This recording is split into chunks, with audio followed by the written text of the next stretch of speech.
Welcome to Inside the Game. I'm joined by DC United manager Wayne Rooney. Hi, mate. You good? Yeah, good. Good. All good. Let's have a little chat about your coaching career. Your football career is finished with 1 million goals and everything else that you did, everything you won. And obviously you've moved into the coaching side of it now. So did you always think, or towards the end of your career, did you have an eye on that managing, coaching, or is it something that come about by surprise? No, I've always wanted to be a manager. Have you? And then I think I was 21 and started my coaching badges. And then I started them, done them for a while, then stopped. And then obviously restarted towards the end of me last year at United, back at Everton, then at DC. Went through them then, so yeah, something I've always wanted to do. Is it a huge difference to playing? Yeah. Because obviously you're very angry as a player, as we talked on I'm another calm. one. I know you get what I'm really saying. Calm as a manager, So yeah. how were you able to do that? Is it? Yeah, I think over the years I've calmed down a bit, obviously, Yeah. but you need to be a bit more calculated. Okay. I think so. It's and every manager's different in how they work, and but I try and be calculated. Man management side is huge. Yeah. You need to make sure every player is different individually, and you need to speak to them in different ways. And but in the main, I'm normally quite calm, and it's one where the players know if they're letting you down or disappointing you. The It's disappointing like one's as the a worst. parent when Yeah. your kids will know just by the look you give them. Yeah. It's almost like that with the With players. players. The players will know, and I feel you have to give players responsibility as well, because at the end of the day, they're the 11, however many subs you make, whatever. They're the players who go on the pitch. They're the ones who have to make decisions. You can put them in a structure, you can set them up in certain ways, but players need to feel free to make decisions on the pitch, and that's what I try and bring out in them. That is important, isn't it? Because obviously they are ultimately they're the ones making them decisions. You can't do it for them, you know. Yeah, and you can show them. You can show them on the training pitch. You can show them on videos and slow it down and etc. But at the end of the day, they're the ones who have to make the decisions on the pitch. And I think the one thing, my biggest strength as a manager, is to allow the players to play with freedom. They're going to make mistakes. I always say this to players. They're going to make mistakes, and don't be afraid to take risks. Yeah. That's a big motto of mine, which I say on a daily basis to the players. Is it? Encourage that. Yeah. Despite the mistakes, suppose it's the key in it, and I guess often that's how you win a game, isn't it? By someone taking the risk. If it's everything's safe, teams are well organised, how do you break them down? I went into the Washington Commanders, NFL team, when I was in the States. Yeah.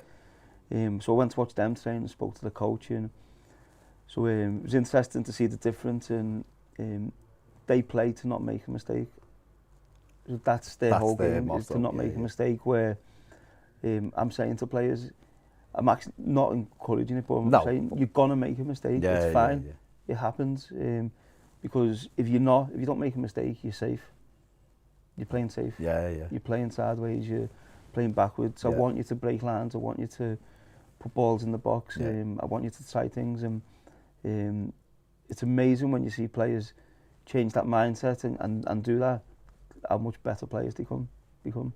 And that's what we want to see as fans who are watching it as well. Obviously, a fast attacking football team, players willing to take that little bit of a risk, because that's how you open it up, and safety becomes boring, really. Or I think there's obviously a time and a place for it. If you're away at a tough thing, you've got to. Again, it's game management. And, and that comes into play certainly the last 10 minutes of games, where whether you lose and winning, however you want to change it that way. But I think having a structure and coaching the players is important, in the players understanding the role.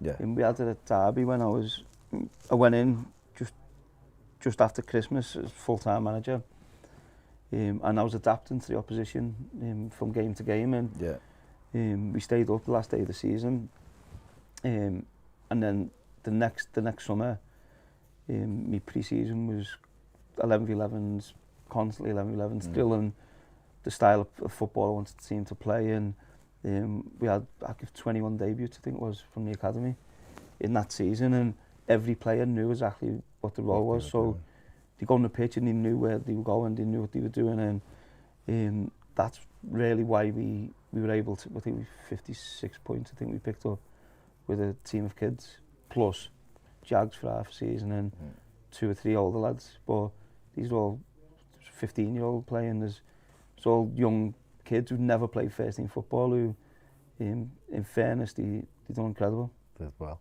How did the Derby thing? Obviously, you were playing for DC over there. The chance to come back to Derby with a bit of coaching. How did the manager thing come about? Because obviously, was it Cocu? Yeah, they offered me player coach role, which I felt, okay, come back, still play, but also have one foot in with the coaches and develop as a coach. And I knew I wanted to be a manager, and that was it really. We went in, just missed the playoffs when I went in. It started in January. Then we went into COVID and all that crap, whatever. And then Cocu got sacked, and then they put me and Liam Senior in as 2 of us really for 2 games, and then it was clear there had to be one manager, and then they offered me the job as manager. I knew then I had to stop playing. Did you? I could have carried on playing, but I knew I had to stop and to focus on managing the team, and I've loved it.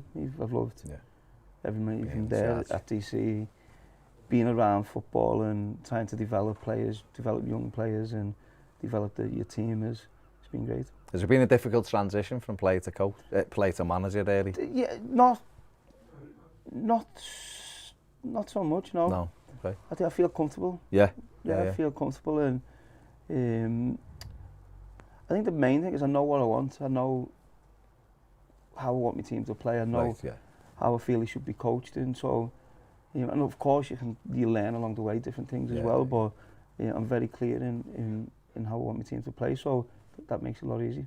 You were obviously at Derby in incredibly difficult circumstances. I remember seeing you doing an interview. Must have been the start of your full season in charge. And I think you were playing a friendly and being interviewed, and you were like, need some players. We've got no players, we've got no money, but we need players. And I mean, how difficult is that? Because not only are you cutting your teeth, so to speak, and they are a big club, Derby, you're having to do it with your hands tied behind your back. Yeah, I think firstly we went into administration, and then it's not just the players, the staff, the coaches, all the staff around the training ground. Really, I had to deal with all of them.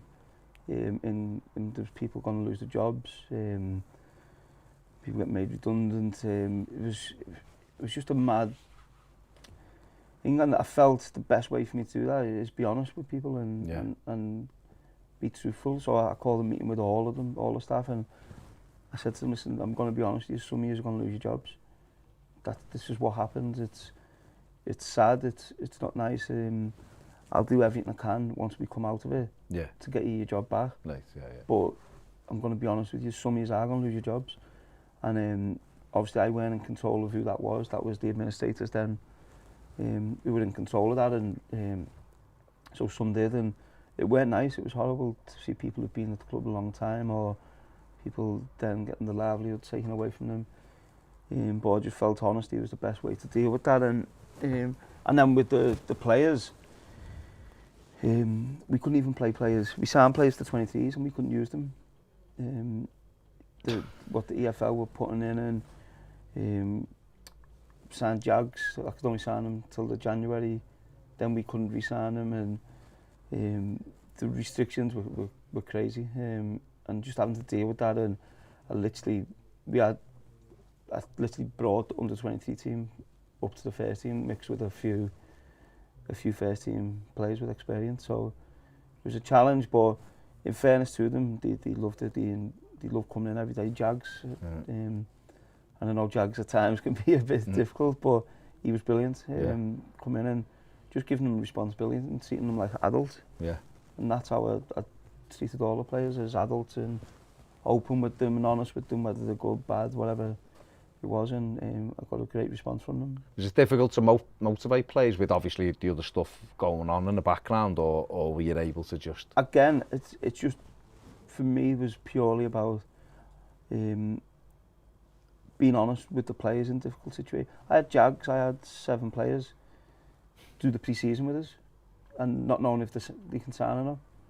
So done the full pre-season, and I took a risk because I played them in the pre-season friendlies, not knowing whether they were going to be my player or not. Right, okay. So ultimately, I could have been getting them ready for another team. For another team, but I just felt we had to sign them.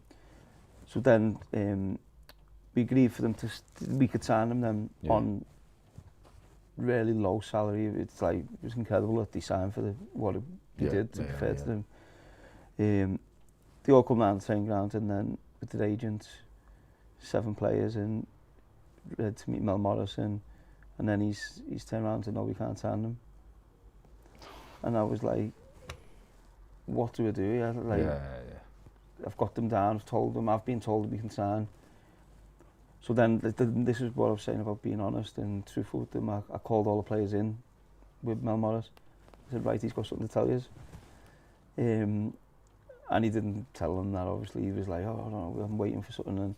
And then all of a sudden we could sign them then.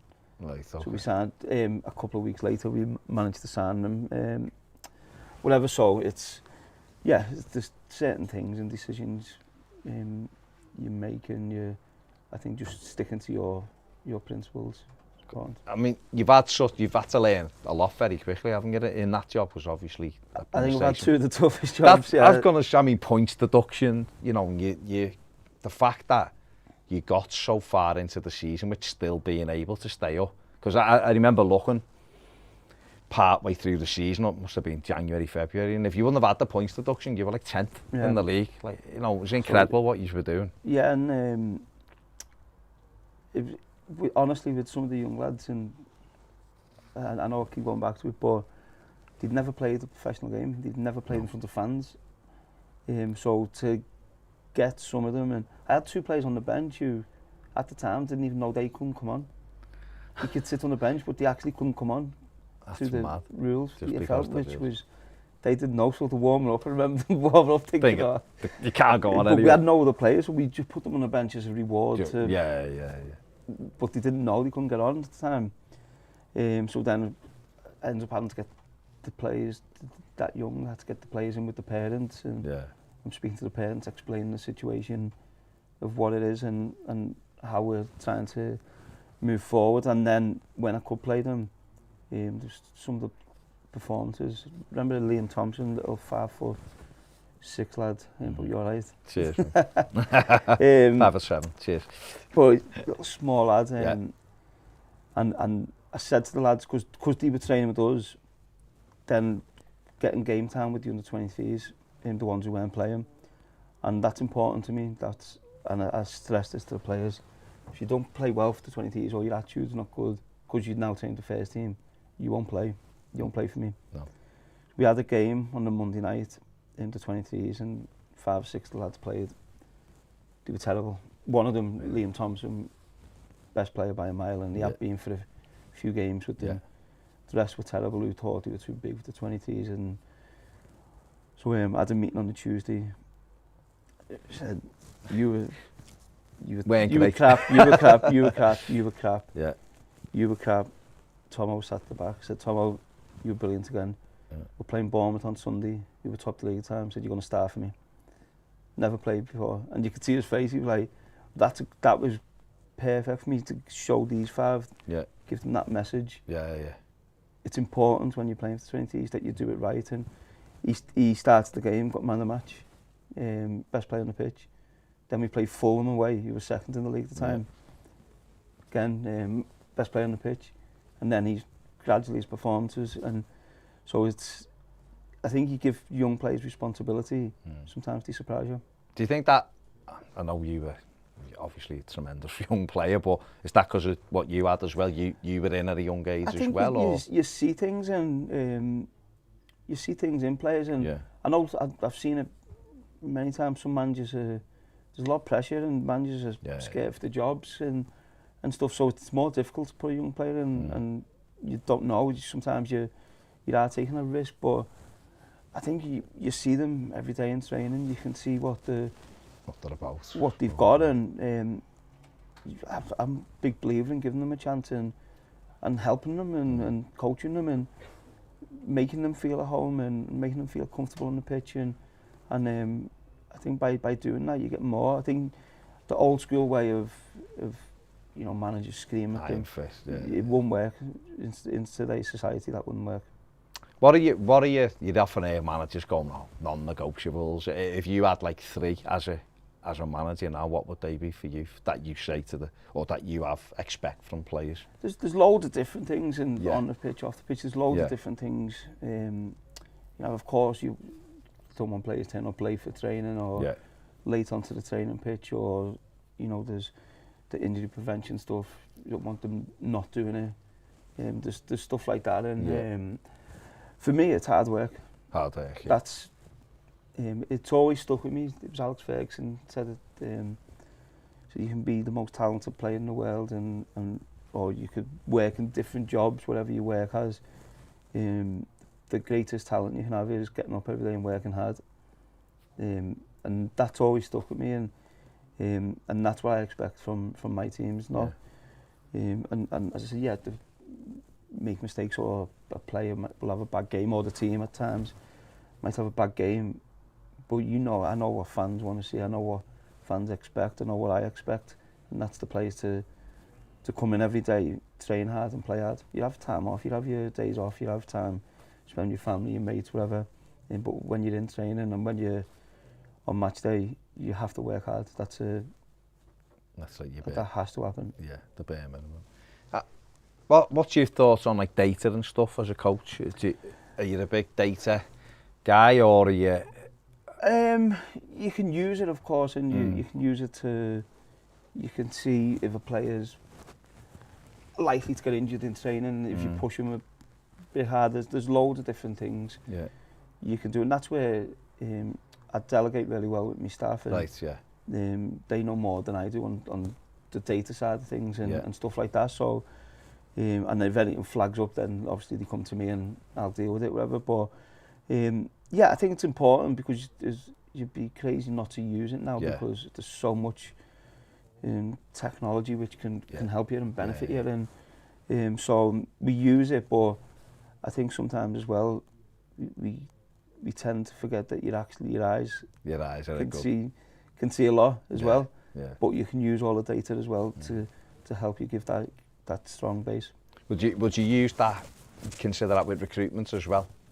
Yeah, I think you have to with recruitment as well, and you can watch players, you can go and watch them live, you can watch them on Y Scout or whatever, however you want to watch players. But then you can look at the data, and you're looking for patterns of what players are, how consistent are they? Are they playing well 1 in 4 games? Are they playing well 3 out of 4 games, 4 out of 4 games, whatever? There's loads of different stuff you can use, and I suppose everyone does it in different ways, but certainly for recruitment I think it's important. Yeah, I mean obviously you're DC United, MLS is such a different league from what we have over here. I mean, how have you found that from going from Derby County, and was it a big risk for you to take the DC job? I don't mean risk as in, should he have gone there, but I just mean there was obviously other options. As a manager, whatever job you take, your reputation's on the line, and it's for me, I'm still a young manager. Yeah. I'm really confident in my ability to manage and know exactly what I want, and as I was saying before about players taking risks, no problem taking risks. I'm not Wayne Rooney the player where I was at the top. I'm Wayne Rooney the manager. I need to build myself. I need to gain that experience, and I've gone there to deal with different cultures, different religions, different aspects of managing, and for me to be the best version of myself I can be in the future, where I think we made it clear, there's 2 clubs who I'd love to manage one day, and I want to make sure when I do that, if I do that, then I'm at the best version of myself I can be. Is it more challenging managing in MLS than over here? I'd say so, yeah. Yeah. Because obviously there's over here you know everyone, every player. Over there you're getting to learn different players, different and rules, I guess, because it is rules, a bit mad, rules, isn't it? rules are crazy, yeah. So there's so many different rules you need to deal with, and so it's different. But ultimately, when that's off the pitch, which it's all different. Yeah. When you're on the training ground and the coaching and the preparation for games is the same. So nice.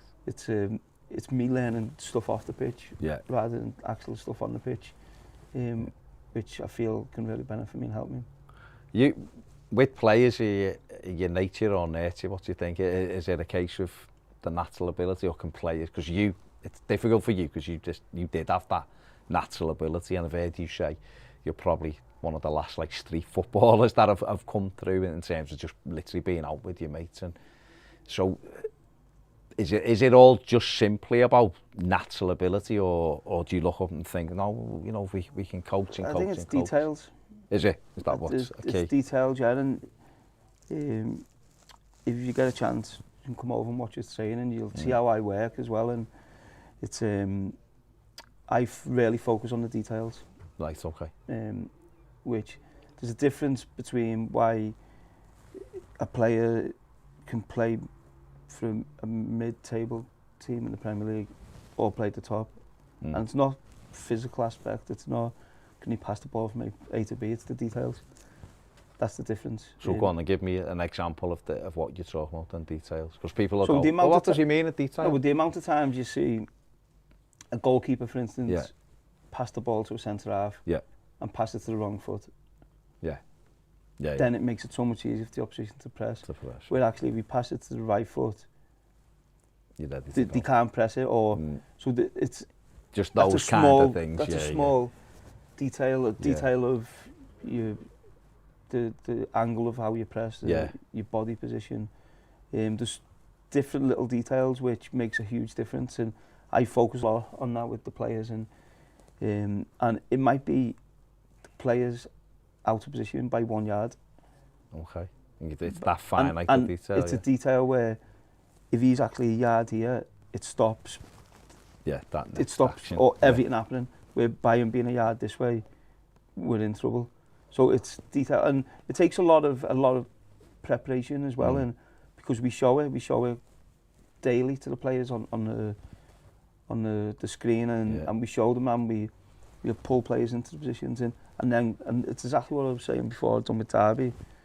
Then all of a sudden you see them doing it, and then you have to keep on top of it, but you see them doing it, and you see players take responsibility and telling them to come here, or if they don't pass it to the right foot, they'll tell them. Yeah. So it's them details which make a big difference. I think that's massively important, because obviously those finer details win your games. What does a Wayne Rooney winning team look like then? Because you let everyone who you're aspiring, it's always like it's easy to say, high press, and we do this and we do that. But what ideally for you? Are you closer to Manchester City, or are you more? I don't really want to say Liverpool, but that kind of like. Yeah, it depends. So basically, in possession, I'm a 2-3-5. 2-3-5. Okay. Yeah. 1-2-3-5, because the keeper's never happy. Okay. So you have your two centre backs. Yeah. You stay back. Yeah. Then you have, and this could be, it changes. It could be, so you have the three in front. So that could be three midfield players, or it could be a fullback. Similar to what City do. Yeah. And then you have your 5, 2 number 10s, 2 players high and wide, and a number 9. And really, them 5 have got license to be free and go and win you the game. And the other 5 or 6 with the keeper behind. To keep it out. They give you that balance. Give you that shape and that security, really. Yeah. And then when we're defending, it's a 4-4-2, 4-4-1-1. It's not really a high press. It's forcing them down one side, and then pressing, squeezing them to a side, and making the pitch smaller and pressing them from there. Sounds exciting. Exciting crosses and shots and all of that. Well, everyone goes away from full width. Yeah. It's one of the best ways to score a goal. Having full width and putting cross in the box and sustaining attacks. No one does it no more. We've had the chat about City, haven't we? All the wide men now are coming in, but whether it's your full back or whether it's a wide man, you have to have full width. Yeah. For me, that's a must. Could go on all day, but I know he's very busy, so we'll probably have a part 2 to this as well. But Wayne, thank you very much for your time. Cheers, mate. Cheers. Let us know what you think in the comments section below. Give the video a thumbs up, subscribe if you haven't. We'll see you later. Bye.